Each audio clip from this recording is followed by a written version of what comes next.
Let's see, we are at week,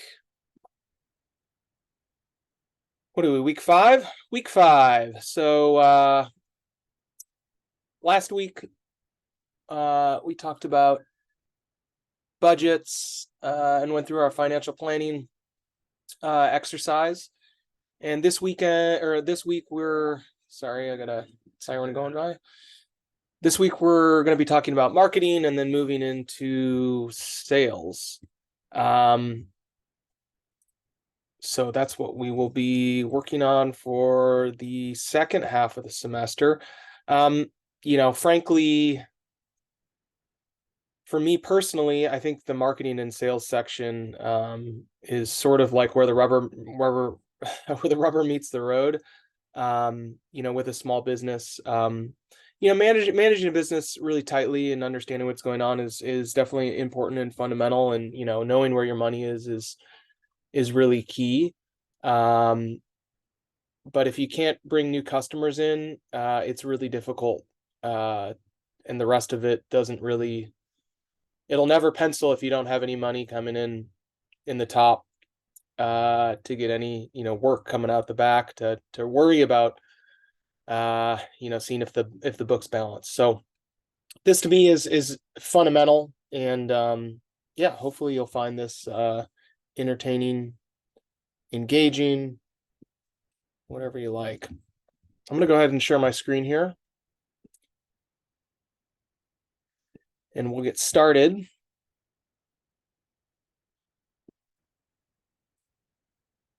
So hopefully you can see what I've got up here. Again, I'm just on the course syllabus or the modules, and can see this week marketing. We've got 2 weeks here. The social media, I'm not sure why this shows up just in my professor view, so I don't think you should see this, but you should see this week for week 5. This week we've got some discussion questions. This is actually blank right this minute. I'll fill this in before the end of the lecture, and there'll be a short discussion for the class, so you'll need to provide a unique response and then comment on two other students' comments to receive full credit for this. And then week 6, we're going to be doing a little bit of a market analysis. So this isn't necessarily the creative side of marketing. This is more the fundamentals, really understanding the numbers to make sure that when you spend money on marketing, you're spending it in a way that is thought through and maybe not going to be successful, but at least giving yourself the best chances of success. So that's what we're doing next week. I won't cover that too much. This week I'll try to dig into a little bit of the fundamentals approach, and then talk about the homework assignment, and we'll go from there. So if you'll hold on for me for a minute, I'll be right back. I forgot my notes in my other room. Give me 1 sec.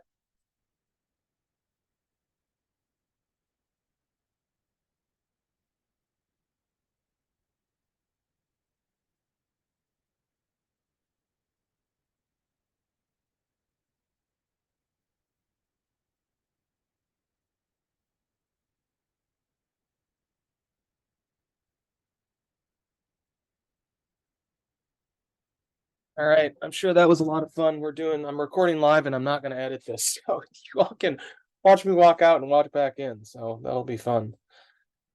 Okay, so let's pop into we go to our modules here, and we go to marketing. We can see that we've got a number of different,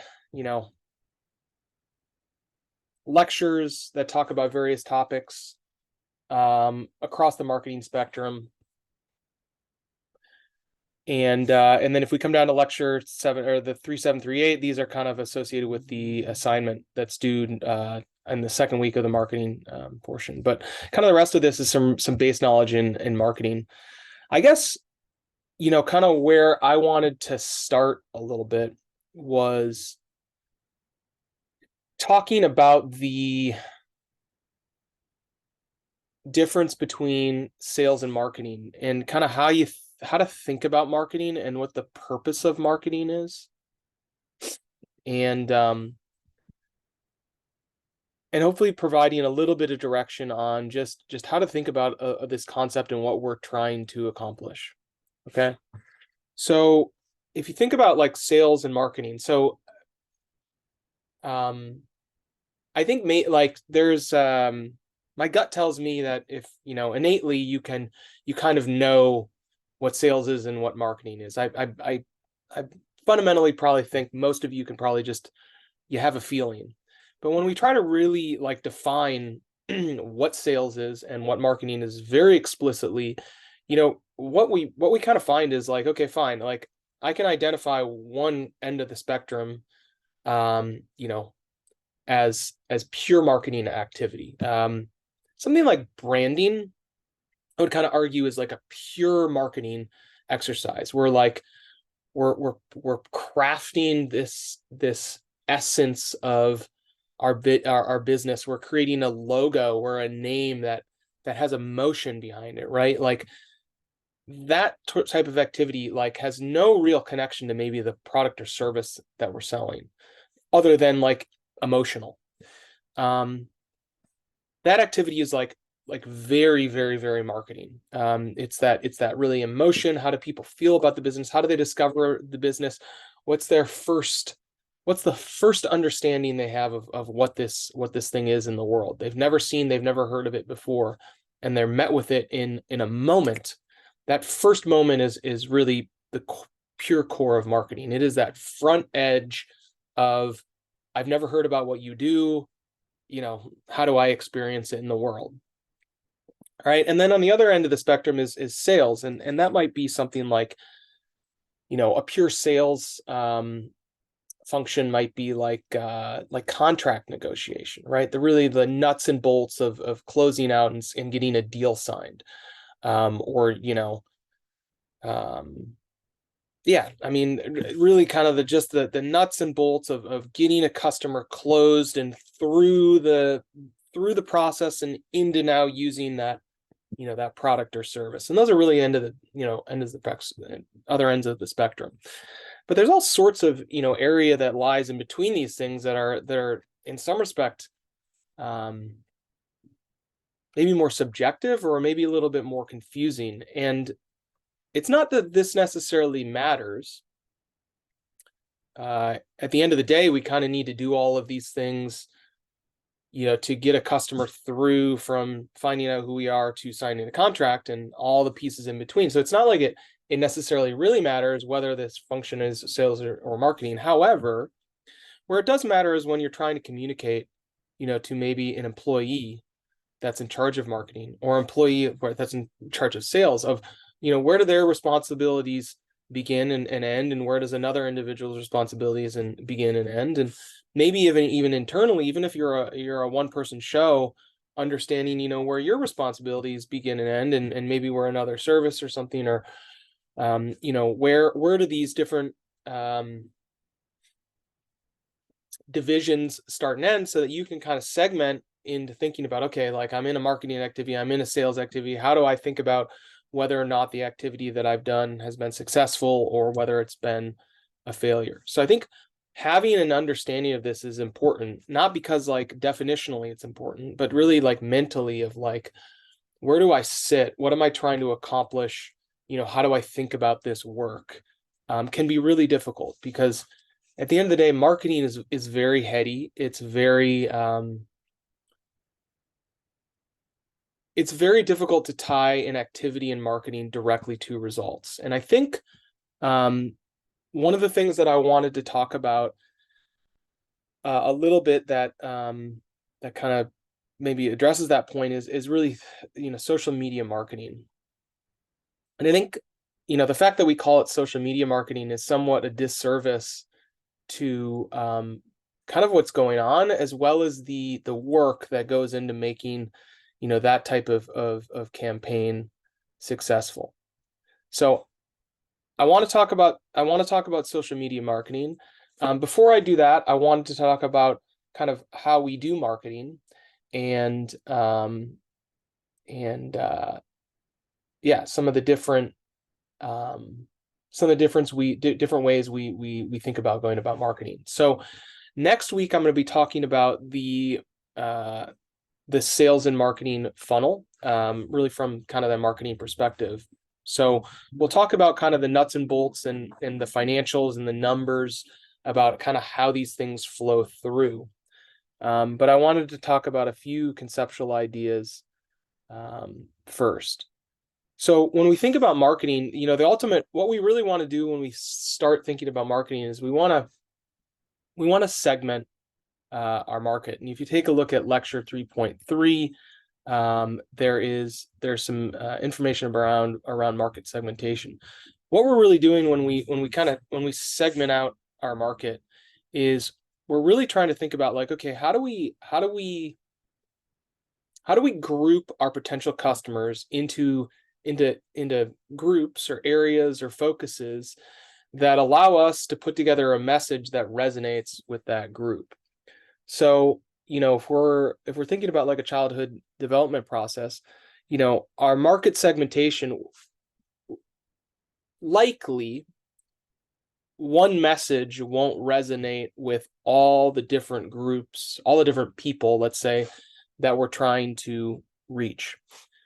There may be different locations, there may be different socioeconomic things, there may be different languages, there may be different expectations of service. There may be, and when I say expectations of service, it's not like great service versus poor service, but maybe certain things that different people care about, a different language that resonates with different groups. So maybe you're focused on, let's say, providing math training or something like that, and maybe one group is focused on like grades or grade improvement or something like that. So there may be one message for a certain segment of a market.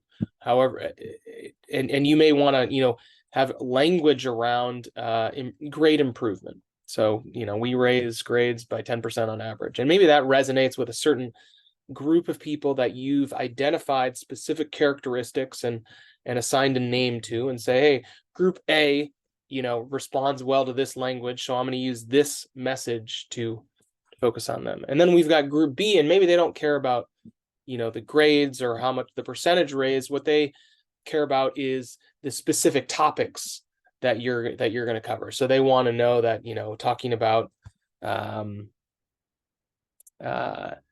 angles in a triangle or algebra is super important. So making sure that we mention these key subject lines is super important. Now, I know I'm talking about like specific language around kind of a marketing message to these segments, but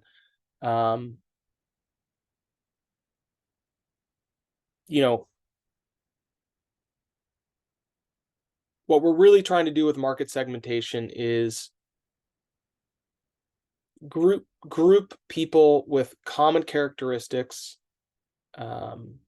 and put a name behind them. Because then when we're talking to other people in our company or other people outside of our company, or even if we've hired a marketing agency and we're trying to communicate to them what group we're trying to go after, we can use these very simple terms that have a lot of definition behind them, but we can use it in a simple sentence, and that conveys a lot of information very quickly to the people out doing the work. So market segmentation is kind of one of those key core principles that that we want to spend time focused on taking our business, thinking about our customers, and then dividing our customer groups into, let's say, 3, 4, 5 potential groups that have common characteristics, and listing those common characteristics, and then providing a name for each one of those groups. And from there, now we can start actually building a marketing campaign that's focused on going after each one of those groups. So kind of the next step, once we've identified these kind of broad-based market segments, is is talking about customer personas. And what customer personas are, and I'm going to pull up an example here, if you'll entertain me for a minute. Let's pull up our customer persona. I know you can't see my screen quite yet. Give me a second.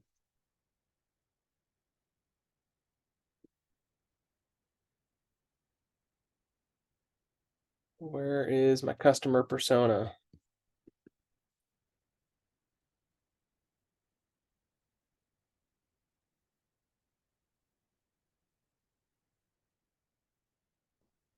All right. Well, I had it directly available, but now I'm not finding it.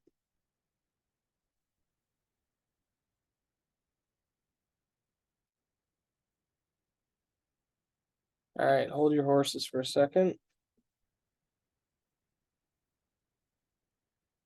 All right, there we go.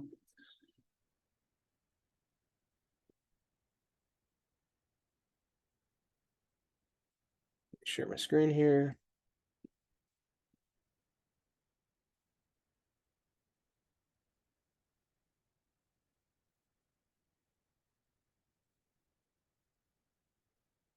Okay, so here, this is an example of a customer persona for a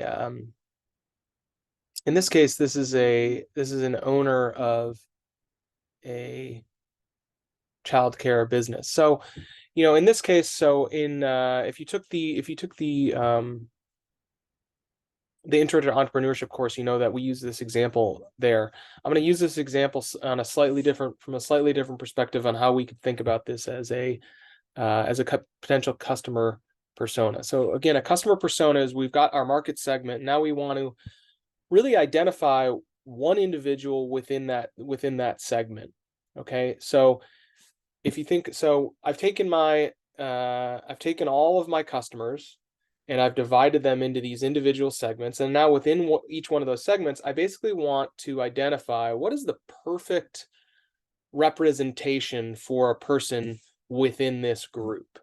And basically what I want to do is I want to take that concept of who this person is and write it down on paper and even add an image, add very specific details about who this person is, how do they conduct their life, why they are a good potential user of my good or service, how they might use my good or service, all these kind of really core fundamentals around what is this person like.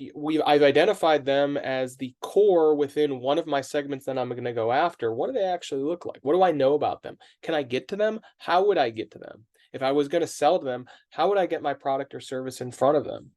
So what we do is we take a bunch of very specific details around who this person is and really details about like why we think they're our customer. Okay, so for in this case, potentially I've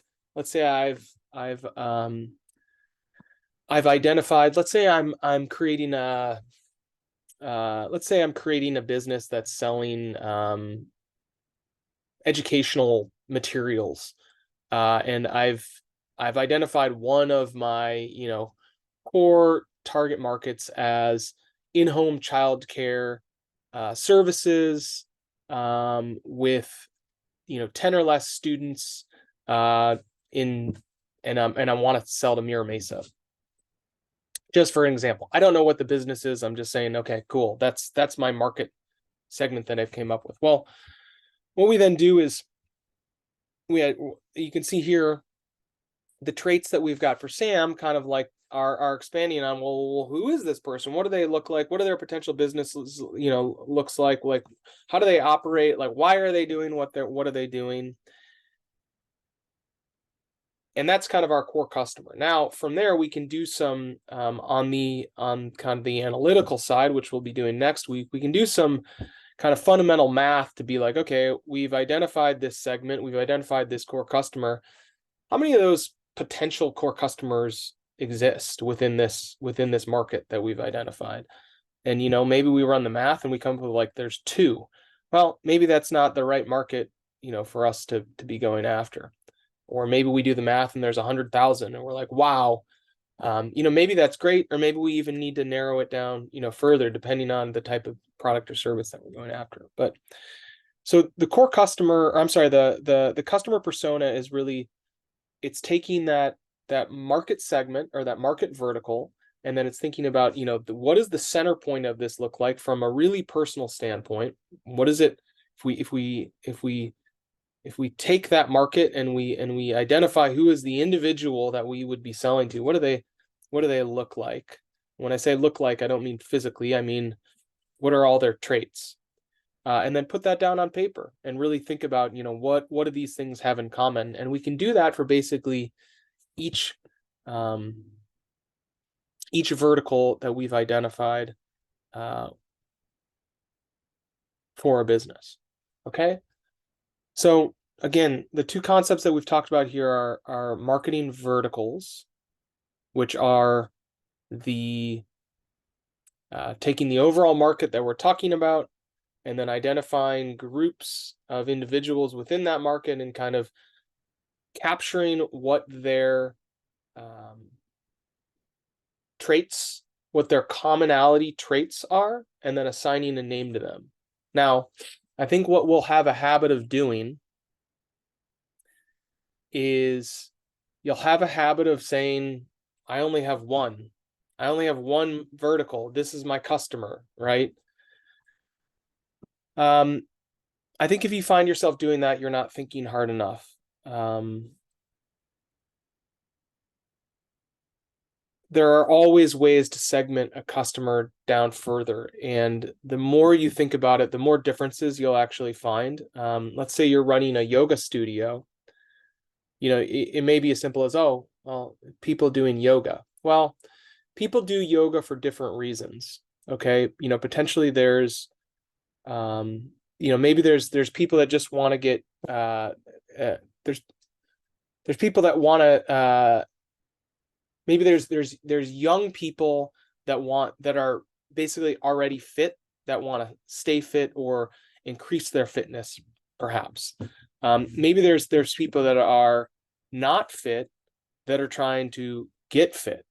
Okay. And then maybe there's people that used to be fit that are trying to kind of, regain their fitness. Now, what are the reasons for that? I don't know.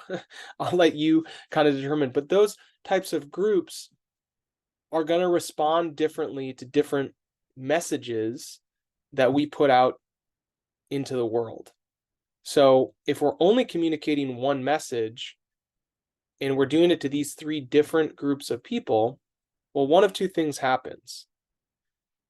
We either create a message that resonates with nobody, or we create a message that resonates with everybody, but is so broad, nobody really knows what to do with it.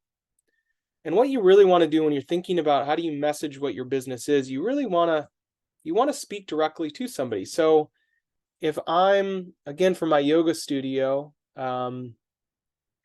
let's say I'm targeting new mothers. I think that's a yoga segment. If I'm wrong, feel free to let me know, but I think that's a yoga segment. And, my gut tells me new mothers, maybe new mothers don't only want to hang out with new mothers. So I'm not suggesting that, but my gut tells me, a new mother, there's going to be a way of talking specifically to that person and kind of addressing, some of their life experience, and maybe why yoga, or why this studio maybe in particular is a good fit for helping them achieve their goals that they want to achieve, based on the life experiences they've had and kind of where they're at now and what life is constructed around. If you think about maybe new mothers and younger people like in college, well, they obviously have different lives, but they have different time constraints. They have different obligations. And, while they may all respond to the same message of, hey, here's a yoga class, that if that's all you communicate, you're basically forcing them to do the hard work of kind of connecting your product and what you're offering back to like the reasons why they want to do it. And most people, that's really hard to do. Most people, arriving at, oh, I want to do yoga to achieve this goal, like, that's like it's a multiple step kind of jump. If you can kind of do some of those steps for them and get them to the point of like, oh, maybe I should give that a try, that's really beneficial. So like I said, we've got our marketing verticals, and then we've got our customer personas. And this is going to relate to the discussion that we're going to do this week. So I'll type this up in a few seconds, but basically for this week, what I want you to do is we're going to come up with 3 customer segments. Okay, and I'll talk about this in a minute and show you maybe an example of how can we get going on this type of assignment. But we're going to come up with 3 customer segments. So we want to list kind of what our potential business is. What is the overall kind of business in like a sentence? Okay, so we kind of already did this a little bit, but we're going to list what is our business, and then we're going to add our 3 customer segments along with a description of what are the common attributes for these customer segments, so for these verticals, customer segments, verticals, to same kind of concept. So sorry if I'm intermixing terminology. But what are these verticals that we've identified, and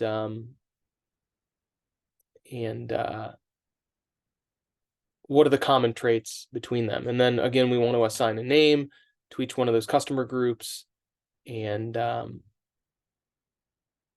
yeah, that'll be the assignment. And then I'll have everybody comment on kind of their thoughts of the segmentation of that each individual has put down. Okay, so that'll be the assignment for this week. Yeah, so maybe I can showcase kind of like sort of how maybe a way to get started, you know, with some tools that can kind of help you instead of staring at a blank page. So let me open up another window here.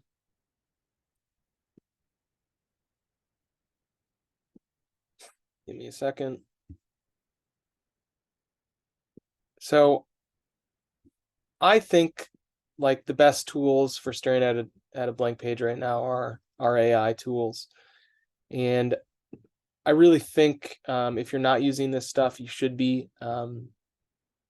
Businesses are using it, and I think students should be using it too. If you're not prepared to use this stuff when you're out either starting your own business or working for somebody else, I think you're being left behind. So we're going to use ChatGPT to help us think about, okay, how do I start how do I start with a blank page and kind of accomplish this goal of determining our customer segments. All right, so the first thing I'm going to do is I'm going to describe my business. So I have we'll go with the yoga business.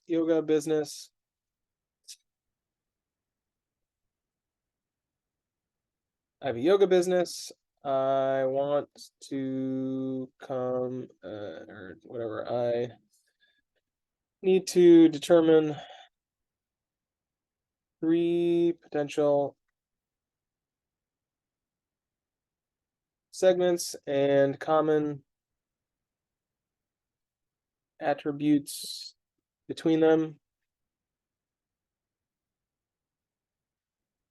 I believe 2,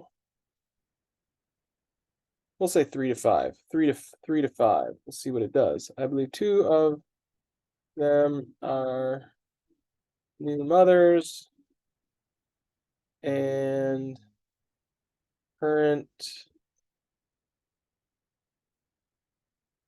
fitness geeks looking to stay in shape.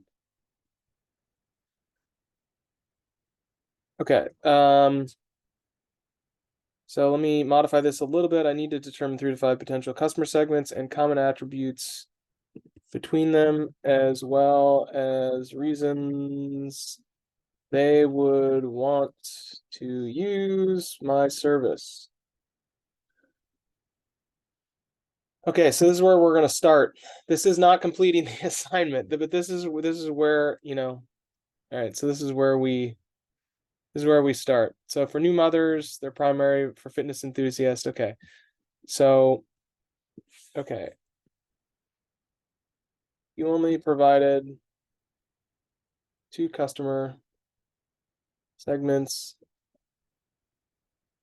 new mothers, and fitness gurus. All right, so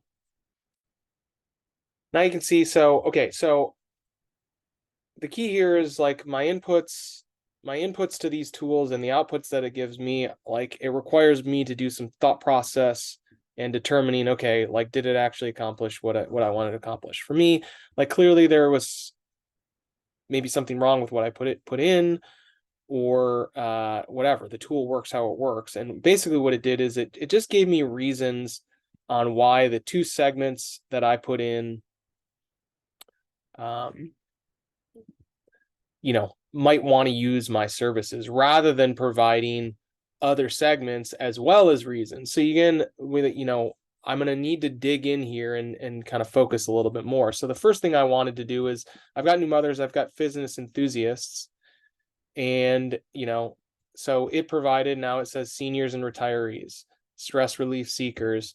Okay, so now I've got, let's say, between the other 2 and these 2, I've got 5, or I'm sorry, in these 3, I've got, let's say, 5 potential segments. Now what I need to do is, now I need to dig in and, provide those common characteristics across all of them, as well as why people may, want to use my services. Okay, so for new mothers, cool, we've got maybe I've got some common reasons they may want to use my services. But maybe I want to dig in and discover, like, what are a little more common characteristics around new mothers. So let's say for new mothers, what are some common characteristics they are cumbered with that would make my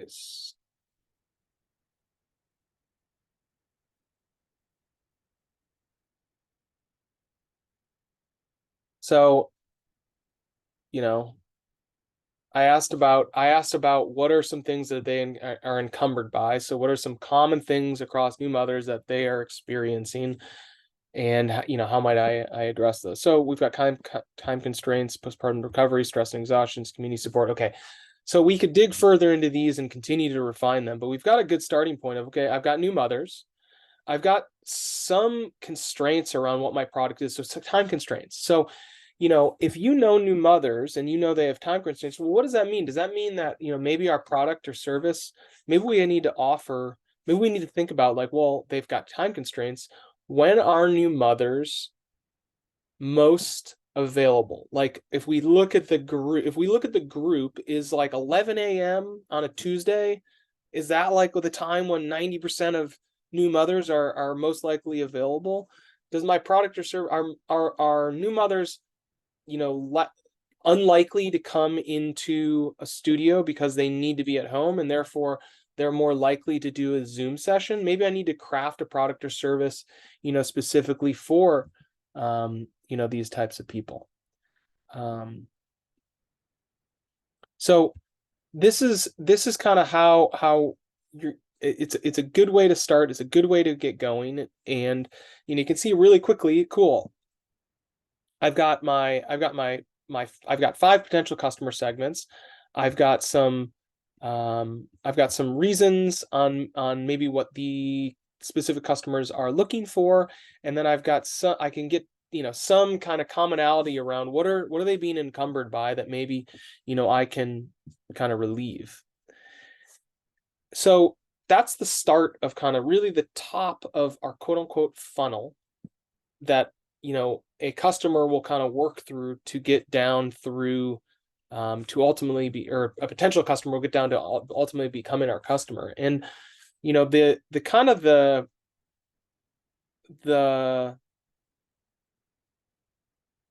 sales and marketing line here is really, you know, ultimately the product you deliver to the market, the product or service that you deliver to the market, while that feels innately like it should be yours and you should be, you know, mastering, like you should be the owner of it and you should be delivering what whatever you believe is right, and you know, people need to kind of bend to the knee to what you're able to offer. The reality is it's kind of like opposite of that. Like ultimately, you know, your goal through the marketing and sales process is to really flex that product and figure out, what does the market actually need?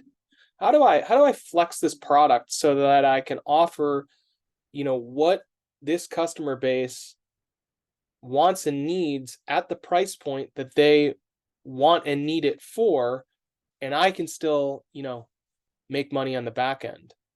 So for instance, with this new mothers thing, well, I'm seeing time constraints here. Now, if I was offering this product or service, maybe I'd be like, you know what? I know I've got this yoga studio. Let's just say I've got a physical studio. And I know there's this customer segment. I know it. I know new mothers are interested, but I fundamentally believe that getting new mothers into the gym is going to be really, really difficult, at least like right up front, right? Now, maybe once they're a year out or something like that, maybe that's easier, or 6 months. I don't know what these timeframes are. I apologize if I'm offending new mothers, but you know, at least in my head, I can imagine, you know, having a newborn baby, man, that is a lot of work. Having a child of any age is a lot of work, but a newborn baby, man, that's a lot of work.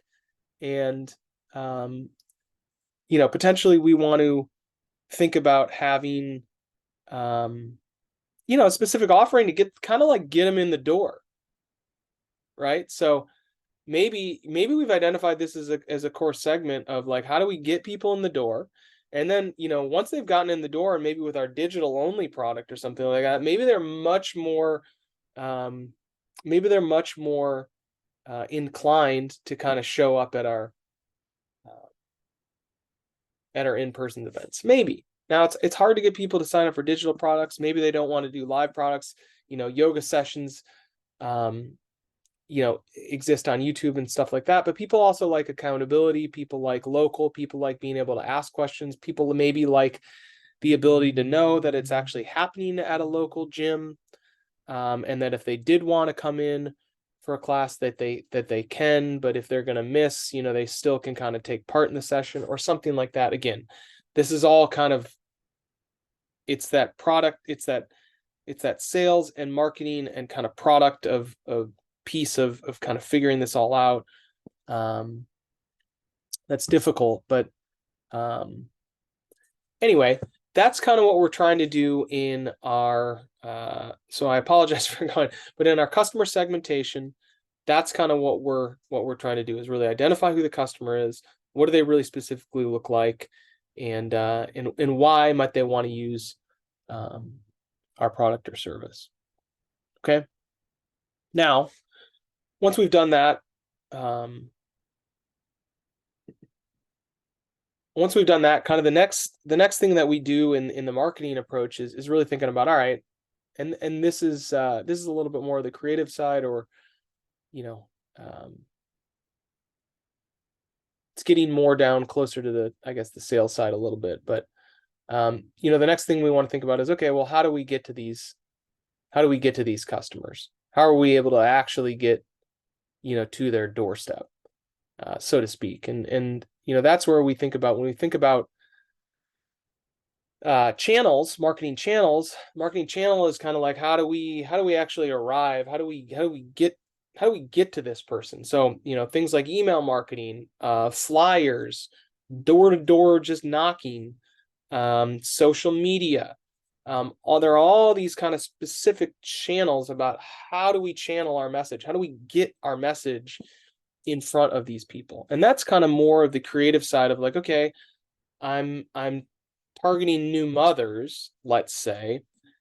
Where do new mothers hang out, both physically and digitally, and how can I cost effectively, get my product or service in front of them so that they can discover what it is in order to even have an opportunity to buy or sell what I'm sorry, to buy what I'm selling. And that's kind of a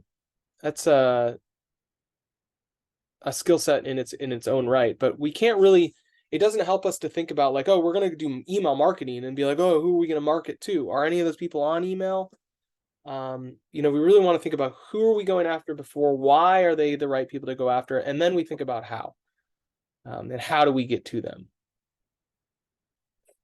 So with that, I wanted to talk about, to kind of close things out here, I wanted to talk about social media marketing for a little bit, and maybe just identify why social media marketing is kind of it's a shorthand for talking about really a sales and marketing process. And I think it does a little bit of a disservice to the skill set that's involved in running a successful social media campaign. I think a lot of these services are marketed to us as small business owners and entrepreneurs as like, one click get sales. Just find the right keywords and it'll profitably happen. That's not exactly how it works.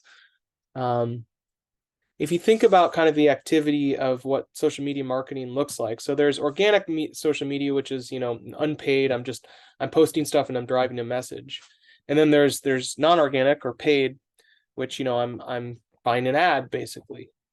On the paid, I'm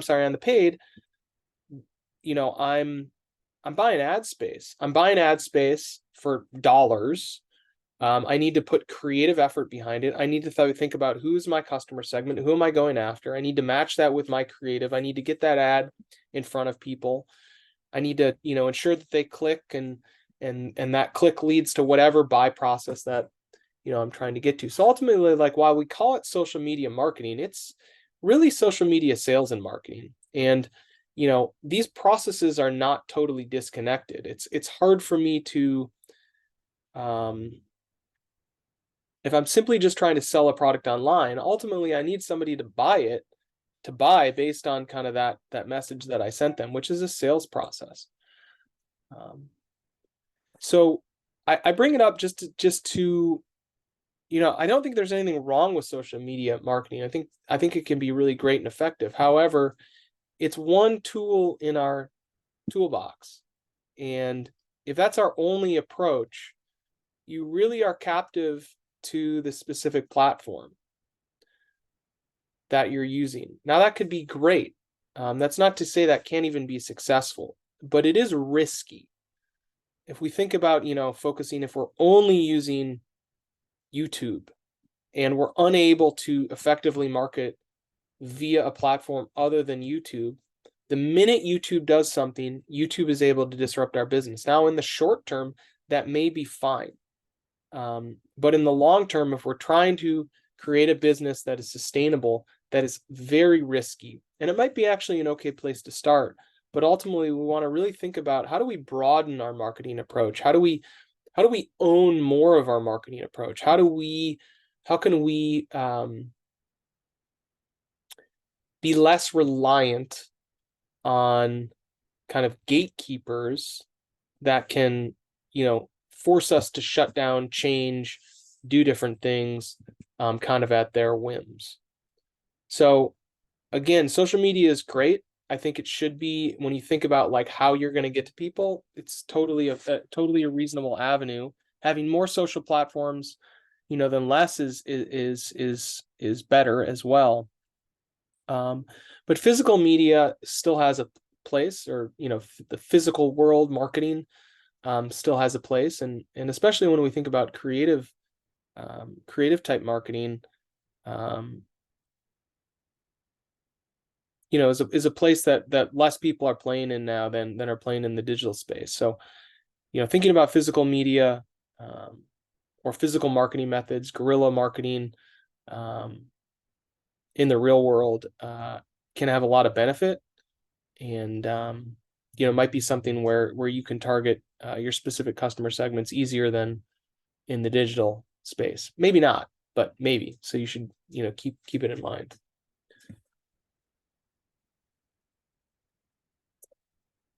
I'm trying to think if there's anything else that I want to say on today's homework, or I'm sorry, today's lecture, and talking about the homework. What I'll do is I'm gonna go in. If you viewed this before, it's 10:20 right now, on Monday, so I'll go in right after this and update the homework. So by the time you take a look at it, if you haven't already, that may be updated. But if you're seeing this now, um, should be updated shortly. So I'll update the homework discussion instructions. If anything wasn't clear, I'll try to make those instructions, you know, pretty clear here, so you know which way, how to proceed on the homework. But if anything's not clear, please feel free to message me direct, and I'm happy to help you kind of determine your customer segment, and specify, you know, what do your actual potential customer segments look like. Once again, this assignment is applicable to both new, non-existent, or, you know, new businesses, as well as existing kind of expanding businesses. If you do not have a business, make one up. Make one up and make up these segments, and think about it in the same way. Put the time in, and you know, try to ground it in reality. But you know, there's no reason you can't come up with a potential business off the top of your head, and then think about how would I group the different types of people that might be interested in this product or service. Okay. Well, great. Well, I will see you online, and talk soon. Thanks.